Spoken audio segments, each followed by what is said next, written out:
Уште не почната годината и не изгаснати новогодишните светилки, партиите се скараа за струјата.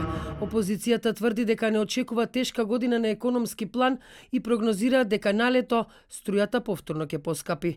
За зголемувањето на цените на струјата и парното, прстот го вперија во власта. Причина за вакво нешто е лошото менаџирање, лошото работење на енергетските компании и за жал една погрешна, комплетно погрешна енергетска стратешка политика. Зошто го велам ова? Вие не можете да имате здрава држава, здрава економија, ако немате јаки, здрави, богати енергетски компании кои што дома ќе произведуваат електрична енергија. А владеачката СДСМ е убедена дека со брза и навремена реакција владата спречила драстично покачување на цената на струјата.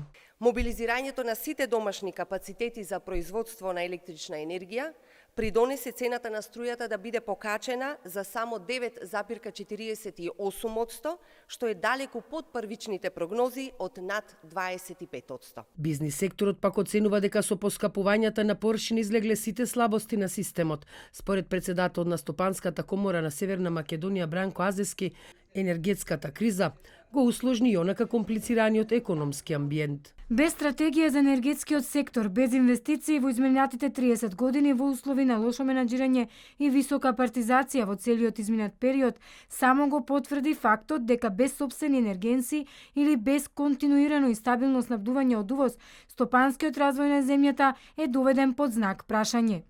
Од вчера граѓаните плаќаат поскапа струја за речиси 10%, а парното поскапе за 14%.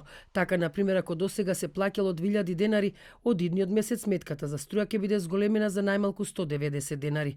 Освен тоа се укинува и дневната ефтина тарифа, која важеше од 14 до 16 часот, што се однесува до парното. На сметка од 2000 денари, зголемувањето ќе биде околу 300 денари.